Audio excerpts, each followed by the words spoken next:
Hello, everyone, and welcome to another edition of BCR Webcasting. Today, I'm very happy and delighted to be joined by Markus Wohlgeschaffen, who is the Managing Director of Traxpay. Markus will be speaking at our forthcoming Receivables Finance International event, which will take place on the 23rd and 24th of this month, 23rd and 24th of May. In London at the offices of Clifford Chance in Canary Wharf. Markus, welcome. I'm going to ask you some short questions, and we only have a few minutes, but about your panel session, which is about regulation and digitalization opportunities and challenges, is the title. So, Markus, tell me how important do you think digital payment instruments can be to the world of trade? Is this, in your view, going to be a major game changer? Yes, definitely. It is the game changer. I was waiting since I was trained in trade finance, and I started to understand how international trade works, how important secure payment instruments are for world trade, for the global exchange of goods and services. So yes, in very few words, it is a game changer, a massive game changer. Okay, but to get to that point, we've got to have the right instruments in place. So we have Melita, and for those who are not familiar with that, that's the model law on electronic transferable records. That has been going on for some time now, but it hasn't been widely adopted. Do you see this as a realistic way forward? Not much adoption. It's been very slow. Is this going to hold things up in terms of what you've been hoping for all this time?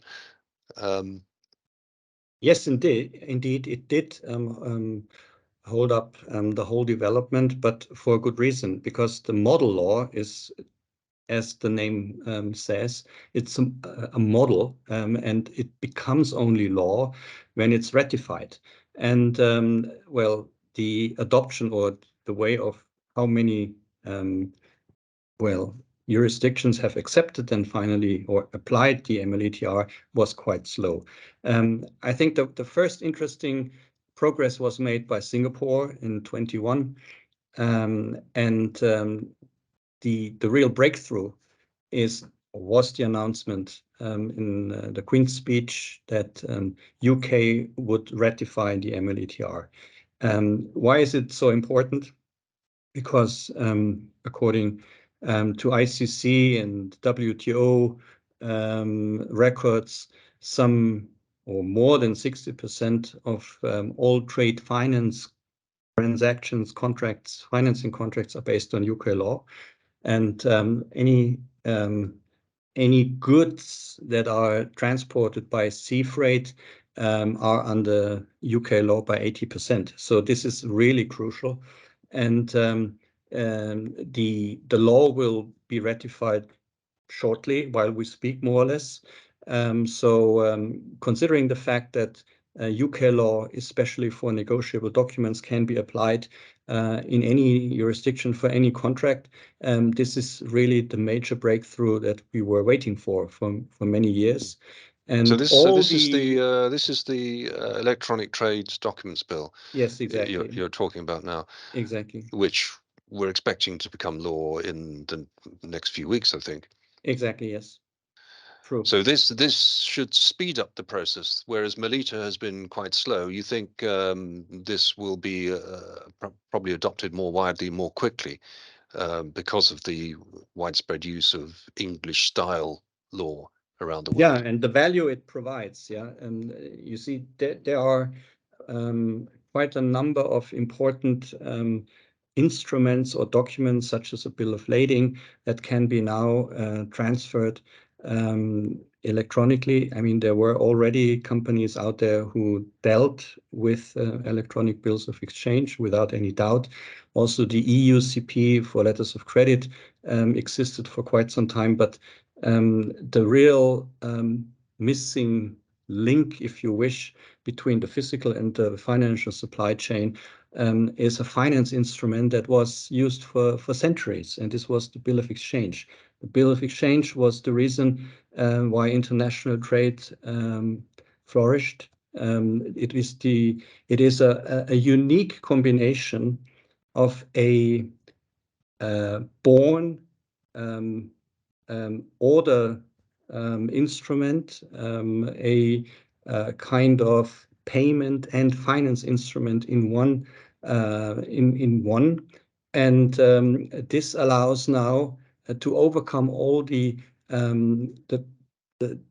limiting factors that were related to a paper-based process, because bills of exchange so far were paper-based, and now they can be digital. And this is something of extreme importance, because all the workarounds that have been created for many years, such as reverse factoring programs, irrevocable payment undertakings, these were at the end all workarounds that worked, but were not perfect. There were a number, or are still a number, of limitations to these instruments, and they are now all gone with the use of electronic bills of exchange, respectively from notes. So do you think the electronic bill of exchange could replace the irrevocable payment undertaking potentially? It does, because what an irrevocable payment undertaking means is the one who issues it says, I will pay whatever happens. Yeah. And nothing else is a promissory note, just with the big difference that the promissory note is based on a long-standing legal framework. In the UK, it's the Bills of Exchange Act of 1882. So yes. I don't need anything in addition. I can rely on an existing legal framework. I don't need any contract in order to establish this irrevocable payment undertaking. I don't need an additional contract to assign a non-negotiable document. I simply use a bill of exchange, respectively, in this specific case, a prom note, which consists of 7 criteria. I endorse it, and with the endorsement, I can transfer ownership, possession, without the need of any additional document or contract. Which gives the lender more security, of course, and also opens up the possibility of risk distribution and introducing more liquidity into the market. So so I guess, yes, this has the potential to make a very significant difference. Yeah, and not only, there is another element, which is, of course, security. Yeah, whenever it has to be safe, then it has to be even quantum safe. Why? Because the next challenge to the world, in good or bad, is quantum computing. And of course, quantum computers can intervene with the usual encryption processes.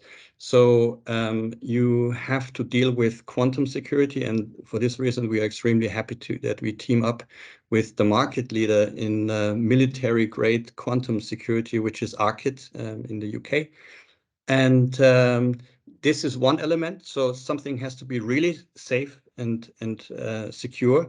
A paper bill of exchange, for instance, could be faked. Yeah, a digital bill of exchange can't be faked. This is quite clear. And we were not satisfied with just digitizing a bill of exchange that was issued previously in paper.